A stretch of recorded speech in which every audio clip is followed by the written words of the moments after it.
नमस्कार, आप देख रहे हैं एबी स्टार न्यूज। मैं हूं आपके साथ सपना वर्मा। बुलेटिन की शुरुआत लखनऊ की खबर के साथ। लखनऊ में जल शक्ति मंत्री स्वतंत्र देव सिंह ने बीजेपी कार्यालय में प्रेस वार्ता की। इस प्रेस वार्ता के दौरान पानी की समस्या को लेकर बातचीत की गई। योगी सरकार में जल शक्ति मंत्री स्वतंत्र देव सिंह ने बीजेपी कार्यालय में प्रेस वार्ता की।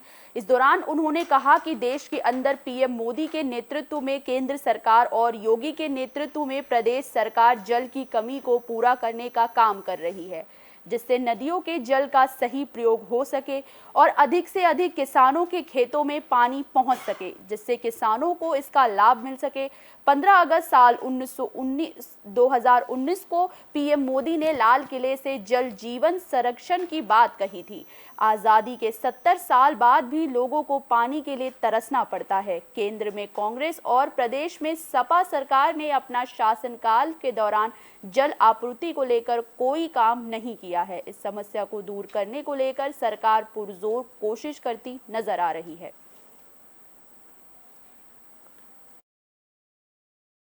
उत्तर प्रदेश में माननीय योगी जी के नेतृत्व में जल प्रबंधन को बेहतर करने के लिए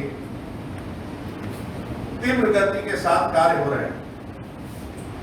जल जीवन मिशन की हर घर नल जल में योजना से उत्तर प्रदेश के लाखों परिवार जीवन में बड़े सुधार हो रहे हैं।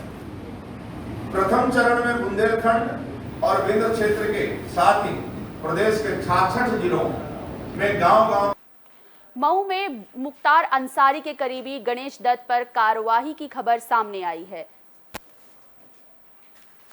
जिला मऊ में पुलिस प्रशासन ने मुख्तार अंसारी के करीबी गणेश मिश्रा के 5 एकड़ पर हो रही अवैध प्लांटिंग को बुलडोजर से ध्वस्त करा दिया। एक बार फिर मऊ में बाबा का बुलडोजर गरजता हुआ दिखाई दिया। जिलाधिकारी अरुण कुमार के निर्देश पर यह कार्रवाई हुई। सिटी मजिस्ट्रेट और सीओ सिटी ने पूरे दल बदल के साथ पूर्व विधायक मुख्तार अंसारी के करीबी गणेश मिश्रा निवास स्थान भुजौटी में 5 एकड़ भूमि पर की गई अवैध प्लांटिंग के मुख्य द्वार और बाउंड्री को ध्वस्त कराया। सिटी मजिस्ट्रेट त्रिभुवन ने बताया कि मुख्तार गैंग के मुख्य सहयोगी गणेश दत्त मिश्रा की ओर से अवैध तरीके से कमाई गई संपत्ति से Yash, Vikram, Anita Devi, Preeti worksheet infra developments private limited के डायरेक्टर विजय कुमार के नाम से भूमि खरीदकर अवैध तरीके से प्लांटिंग कर अवैध कॉलोनियां बनाई जा रही थी, जिसे जिलाधिकारी के निर्देशन के बाद ध्वस्त कराया गया। ये भूमि गाटा संख्या 183, 164 और 170 है, जिसको ध्वस्त कराया गया है, जिसकी अनुमानित लागत 60 करोड़ बताई गई है।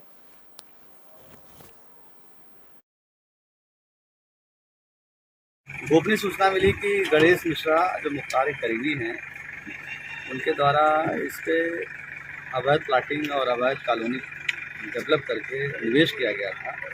इसी क्रम में आज आकस्मिक आकर के जिलाधिकारी नगर और लेखपाल क्षेत्र के साथ यहाँ पर मौके पर पहुँचा गया और जिलाधिकारी महोदय का एकदम स्पष्ट निर्देश है कि जो भी भूमाफिया हैं जो अवैध प्लाटिंग कर रहे हैं उनके खिलाफ सख्त से सख्त कार्रवाई हो और ऐसे जो अवैध प्लाटर हैं उनको तोड़ने के साथ में आवश्यकता पड़े तो उनको जेल भेजने की कार्रवाई। सीतापुर से हेट स्पीच का मामला सामने आया, जिसके बाद महिलाओं ने जमकर प्रदर्शन किया। यूपी के सीतापुर में खैराबाद स्थित बड़ी संगत के महंत बजरंग मुनि के बिगड़े बोल का एक वीडियो वायरल होने के बाद से मुस्लिम समुदाय के लोगों में हड़कंप मचा हुआ है। सियासी दलों से लेकर आयोग तक इस मामले का संज्ञान लेते हुए मुस्लिम महिलाओं ने महंत बजरंग मुनि की गिरफ्तारी की मांग करते हुए प्रदर्शन कर रहे हैं। इस मामले में महिला आयोग ने इस मामले में यूपी के डीजीपी मुकुल गोयल को नोटिस जारी करते हुए 7 दिनों में जवाब तलब किया है। साथ ही महंत बजरंग मुनि के खिलाफ एफआईआर दर्ज कर उनकी गिरफ्तारी के निर्देश दिए हैं।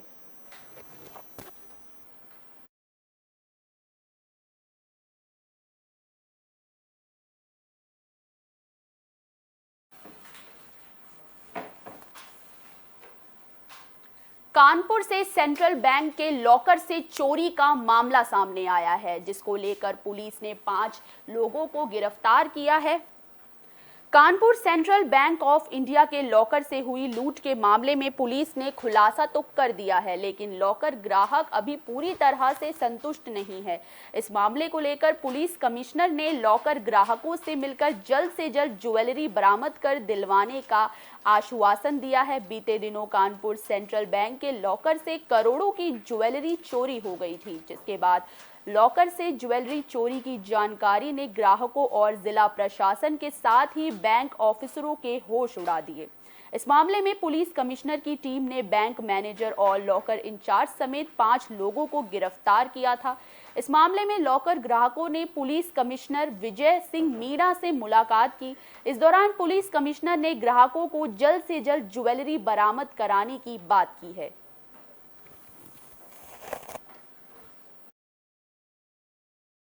देखिए, इसमें करीब 5 लोगों की अरेस्टिंग हुई है और जो मेन इसके पीछे मास्टरमाइंड था, जो लॉकर इंचार्ज था, वो भी हाजिर हो गया। आज इनको कोर्ट में प्रोड्यूस किया जा रहा है और कोर्ट में प्रोड्यूस करने के बाद इनका पुलिस कस्टडी रिमांड लिया जाएगा, गहन पूछताछ की जाएगी। साथ ही साथ हम लोग इन पे गैंगस्टर एक्ट के तहत कार्रवाई करेंगे तथा उसके अंदर इनकी जो विभिन्न प्रॉपर्टीज हैं इनके पास, उसको भी अटैच किया जाएगा। पुलिस अब इनको पीसीआर पे लेकर और जो बरामदगी उसका प्रयास करेगी। कमिश्नर से मिलने आए थे हमारे लॉकर संबंधित, मतलब जो हमारे लॉकर से लूट मार हुई है सेंट्रल बैंक के लॉकर से, उसी के सिलसिले में हम लोग आए वहाँ मिलने कमिश्नर से। कमिश्नर ने क्या आश्वासन दिया आपको, और जो आपका जो लॉकर में जो ज्वेलरी रखी थी उसकी क्या लिस्ट ली उन्होंने? लिस्ट तो हम एफआईआर के साथ। बहराइच में प्रज्ञा त्रिपाठी ने 3188 वोटों से हराकर सपा प्रत्याशी को करारा जवाब दिया है। स्थानीय प्राधिकारी निर्वाचन क्षेत्र से विधान परिषद की 36 सीटों से के चुनाव में भाजपा ने जबरदस्त जीत हासिल की। भाजपा के खाते में 36 में से 33 सीटें आई। भाजपा को विधान परिषद में पूर्ण बहुमत मिला। समाजवादी पार्टी चुनाव में मुकाबले में नहीं दिखी। सपा को एक भी सीट जीत की नहीं मिल पाई। 3 निर्दलीय उम्मीदवारों ने भी जीत हासिल की। बहराइच से ही एक मामला सामने आया। एमएलसी के चुनाव में भारतीय जनता पार्टी की उम्मीदवार डॉक्टर प्रज्ञा त्रिपाठी ने अपने प्रतिद्वंदी सपा उम्मीदवार अमर यादव को 3188 मतों से पराजित किया।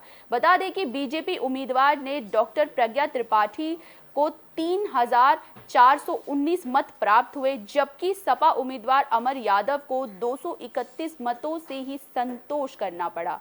जीत हासिल करने के बाद प्रज्ञा त्रिपाठी ने कहा कि ये जीत योगी सरकार की जीत है।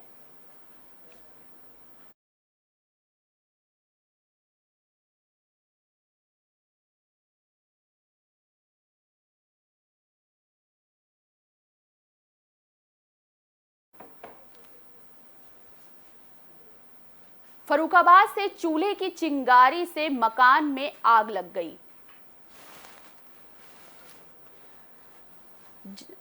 खबर फर्रुखाबाद से सामने आई, जहां चूल्हे की चिंगारी से 4 मकानों में भयानक आग लग गई, जिसके बाद मकानों में रखा लाखों का सामान जलकर राख हो गया। बताया जा रहा है कि यह हादसा उस वक्त हुआ जब किसान अपनी पत्नी के साथ खेत में गेहूं काट रहा था और बच्चे घर पर अकेले थे। उस वक्त घर में चूल्हे की चिंगारी से लगी आग ने देखते ही देखते विकराल रूप धारण कर लिया। वहीं आग की लपटों से पड़ोसियों के 3 मकान भी आग की चपेट में आ गए, जिसकी सूचना दमकल विभाग को दी गई। लेकिन जब तक दमकल विभाग की गाड़ी मौके पर पहुंचती, तब तक मकान में रखा सारा सामान जलकर राख हो चुका था।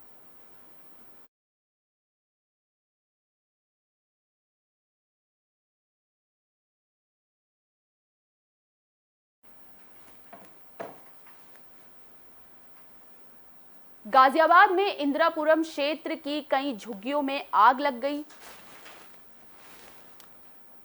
दिल्ली से सटे गाजियाबाद के इंदिरापुरम थाना क्षेत्र के कानावनी इलाके में उस समय अफरा तफरी मच गई जब वहां पर बसी झुग्गियों में आग लग गई, जिससे वहां मौजूद लोगों में भगदड़ मच गई। आग इतनी तेजी से फैली कि पास में ही बने गौशाला तक पहुंच गई। ऐसे में वहां मौजूद कई गायों की दर्दनाक मौत हो गई। फिलहाल आग के कारणों का पता नहीं चल पाया है। इसके अलावा झोपड़ियों में रखे सिलेंडर भी इस आग की चपेट में आकर ब्लास्ट होने लगे। गौशाला के संचालकों ने बताया कि उसकी गौशाला में सैकड़ों गायें थीं जो कि इस आग की चपेट में आ गई। वहीं दूसरी ओर दमकल की कई गाड़ियां मौके पर पहुंच गई जो कि आग पर काबू पाने का पुरजोर प्रयास करती नजर आई।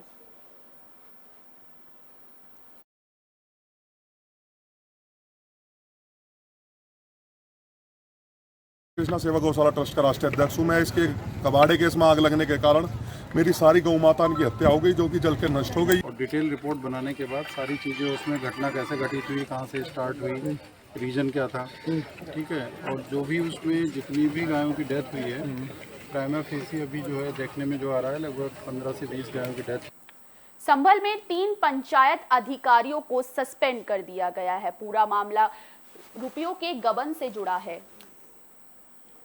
उत्तर प्रदेश के जिला संभल में सरकारी धन के दुरुपयोग के आरोप में 3 ग्राम पंचायत अधिकारियों पर गाज गिरी है। बता दें कि सरकारी धन के दुरुपयोग के आरोप में डीपीआरओ ने 3 ग्राम पंचायत अधिकारियों को सस्पेंड किया है। डीपीआरओ जाहिद हुसैन ने बताया कि इन अधिकारियों पर सरकारी धन के दुरुपयोग और लाखों रुपए के सरकारी धन के गबन के आरोप में 3 ग्राम पंचायत अधिकारी निलंबित किए गए हैं।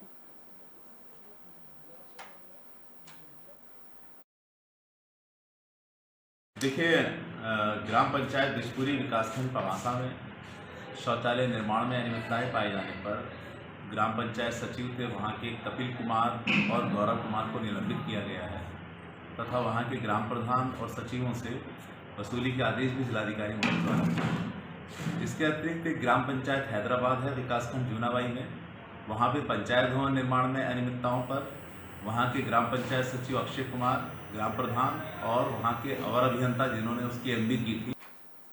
बहराइच में एक फरार अपराधी ने थाने में जाकर आत्मसमर्पण किया। प्रदेश में योगी की सरकार बनने के बाद फिर यूपी पुलिस एक्शन मोड में नजर आई। दोबारा योगी सरकार बनने के बाद पुलिस अपराधियों की धरपकड़ के अभियान चला रही है। इसी बीच पुलिस की खौफ से फरार गैंगस्टर आरोपी ने खुद थाने में आकर आत्मसमर्पण किया।